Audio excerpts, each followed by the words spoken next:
Are you wondering if you should buy a new or a used vehicle in 2025? Well, the game hasn't changed much, but it's not the same as it was in 2019. Stick around, we're going to break it down and let you know what to look for if you're considering new or used cars.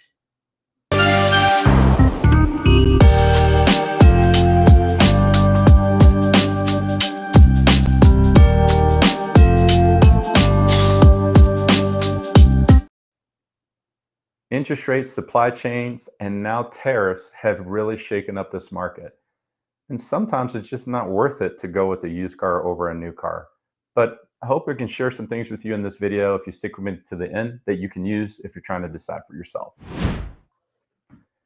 Let's talk a few numbers first. New cars usually they lose about 20 to 30% of their value in the first couple of years when you buy them and go off the lot. Everybody knows cars depreciate to zero, but the first couple of years when you buy a brand new car, especially if you don't put money down and you're financing in the taxes and everything, that value and gap of what the car is worth just grows really quickly.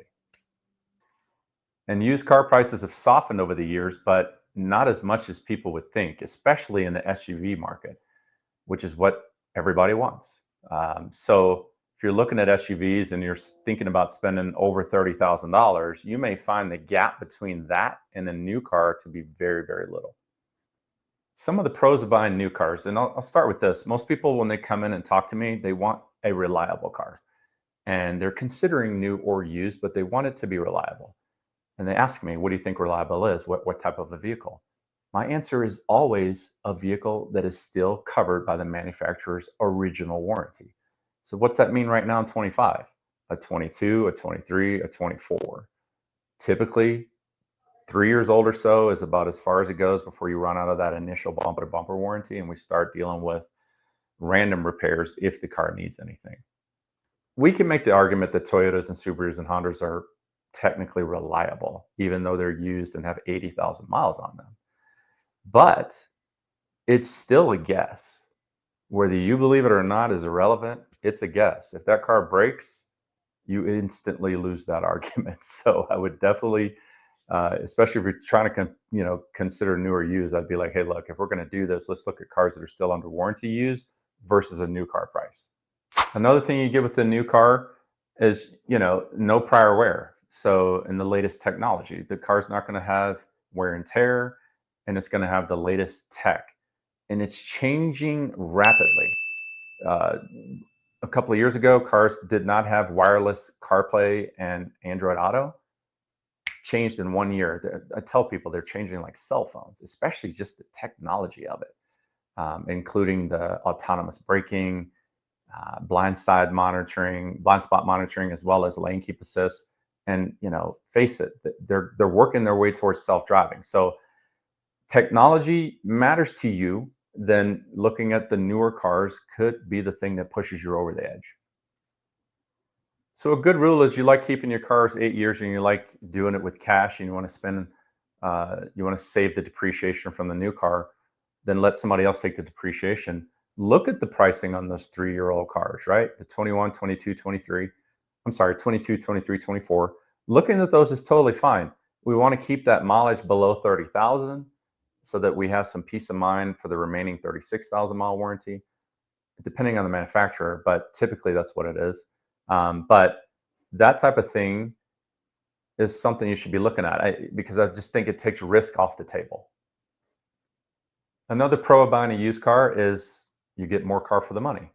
So if you can't get your budget to the level of the luxury car that you want, you may be able to buy that luxury car with more features and more equipment if it's 2 years old.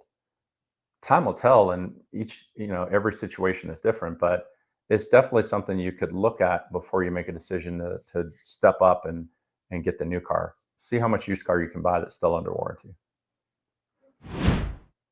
When used makes sense over new, lately it's been hard because if you've got $25,000 and you want to get a Subaru, you can get a brand new one for 30. It's like a $5,000 gap. The problem is finding the $25,000 car plus taxes that doesn't have a ton of miles on it. Finding that 15,000 mile car pushes the price to $28,000. And so it's got diminishing returns. I don't think it's beneficial for my clients. And top it off with the new vehicle at 30,000 has special finance rates. So you have to weigh a lot of these different issues when you're looking at it to see if you're really saving any money. You may end up spending more on the new car with interest and everything instead of just buying the new one and getting the special rate.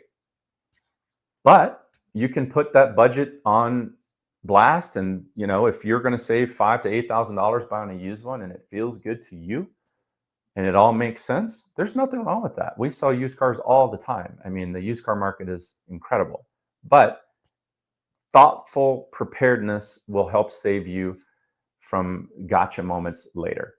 All car deals don't age well. So whatever you pay for today, it's not going to be worth that later, is all I'm saying. Get the biggest bang for your buck and make sure you make a decision you feel good about. Another thing to keep in mind is, like, what cars out there are not $30,000? I don't know about you, but I haven't seen a brand new car that wasn't $30,000 to $35,000 in a very long time. I'm talking RAV4, CRV, Subaru Crosstrek, Subaru Forester. Those are like the top ones that come to mind. So if you're going to get a used one, it's probably going to have to be like $22,000 before it starts really making sense financially.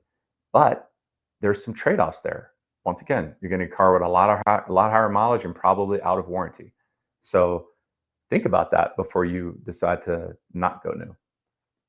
And the last thing is, like, if you really know you're going to keep this car 8 to 10 years, that's when leasing is off the table. Like, we know, like, we're going to use our money for other things. We want to pay it off as fast as possible and then keep it for 8 to 10 years.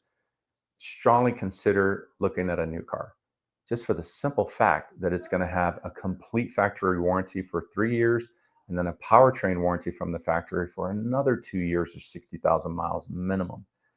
Those things just create so much peace of mind and reduce stress. I highly recommend it. So listen, guys, I hope this was a quick little video for you that would be helpful when you're considering new versus used in 25. If you need more questions answered, please feel free to reach out to me. I'm Ronnie Haskins. Hope you have a great day.